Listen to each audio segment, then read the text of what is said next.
Special day को special बनेଇବା ପାଇଁ ମୋତେ ପର୍ସନାଲି ବହୁତ ବଢ଼ିଆ ଲାଗିଥାଏ। ଆଉ ଘରେ ବନେଇକି ଗୋଟେ ଜିନିଷଟା ଧର ଆମର ଜନ୍ମଦିନ ହେଲା କିମ୍ବା କୌଣସି ପୂଜା ପର୍ବ ହେଲା ଯଦି ଘରେ ଆମେ ବହୁତ ସୁନ୍ଦର ଭାବରେ ବନେଇ ପାରିବା ଆଉ ସେଟା ହେଉଛି ନିଜ ଉପରେ ନିର୍ଭର ଆମେ ତାକୁ କେମିତି ସେଲିବ୍ରେଟ୍ କରିବା। ତ ମୋତେ ତ ପୁରା ଘରେ ବନେଇକି ଦେବା ପାଇଁ ରୋଷେଇ କରିକି ଖାଇବା ପାଇଁ ସମସ୍ତଙ୍କୁ ଭଲ ଲାଗେ।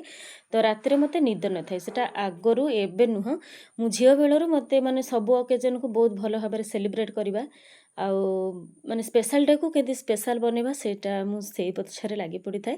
ତ ରାତିରେ କିଛି ମଟର ବତୁରେଇ ଦେଇଥିଲି ପିଠଉ ବାଟିକି ରଖିଦେଇଥିଲି ଯେହେତୁ ଅନଭିତର ଜନ୍ମଦିନ ଥିଲା। ବରା ଇଟିଲି ମଟର ଆଳୁ ତରକାରୀ ବନେଇଥିଲି ଆଉ ଟମାଟର ଚଟନି। ତ ଛୁଆମାନଙ୍କୁ ଦେଇଥିଲି ଖାଇବା ପାଇଁ ଇଟିଲି ସହିତ ଚଟନି ସେମାନେ ଖାଇକି ସ୍କୁଲ ପଳେଇଗଲା ପରେ ତାପରେ ଆମେ ଗାଧେଇ ପାଧେଇ ଠାକୁର ପୂଜା କରିଦେଇଥିଲି। ଯେହେତୁ ଗୁରୁବାର ଥିଲା ଆଉ ବାବାଙ୍କ ପାଇଁ ବହୁତ ସୁନ୍ଦର ଗୋଲାପ ଫୁଲ ମଧ୍ୟ ବାରିଆଡ଼େ ଫୁଟିଥିଲା। ତ ପୂଜା କରିସାରିଲା ପରେ ତାପରେ ପୁଣି ରୋଷେଇରେ ଲାଗିଥିଲୁ ଗୁରୁବାର ସବୁ ସାଧା ଆଇଟମ୍ ମାନେ ହେବ। ମୁଁ ପୂଜା କରୁଥିବା ଭିତରେ ନାନୀ ଏଠି ଅଧା ରୋଷେଇ ମାନେ ସବୁ ସାରି ସାରିଲେଣି। ଆଳୁ ପୋଟଳ ଭଜା ହୁଁ ଆଉ ମିଲମିକର ତରକାରୀ ହୁଁ ଆଉ କୋବି ଆଉ ଭେଣ୍ଡି ଖଟା।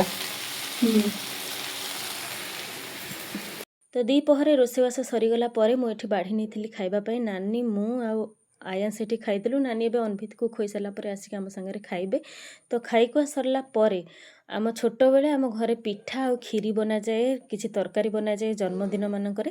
ତ ମୋତେ ମୁଁ ସେଇଟା ଶିଖିଛି ଘରୁ। ତ ଆମ ଘରେ ଯାହାର ଜନ୍ମଦିନ ହେଲେ ବି ମୁଁ ଛୁଆମାନଙ୍କର ବନାଏ ପିଠା କ୍ଷୀରି ଆଉ କିଛି ମିଠା ମଧ୍ୟ ବନାଏ ରସଗୋଲା ହେଉ କିମ୍ବା ଗୋଲାପଜାମୁନ ହେଉ କିମ୍ବା କିଛି ରସାବଳି ହେଉ। ତ ଏଇ ବର୍ଷ ଜନ୍ମଦିନରେ କିଛି ମିଠା ଜିନିଷ ମୁଁ ବନେଇ ପାରିନଥିଲି।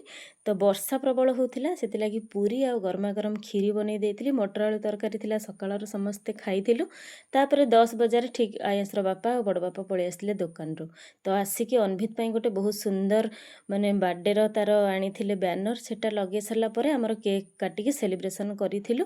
ତ ଆମର ମିନି ବ୍ଲଗଟି ଆପଣମାନଙ୍କୁ କେମିତି ଲାଗିଲା କମେଣ୍ଟ କରିକି ଜଣାଇବେ। ଭଲ ଲାଗିଥିଲେ ଲାଇକ୍ ସେୟାର ସବସ୍କ୍ରାଇବ୍ କରିଦେବେ। ଫେସବୁକ୍ ଇନଷ୍ଟାଗ୍ରାମ ଦେଖୁଥିଲେ ଫଲୋ କରିଦେବେ।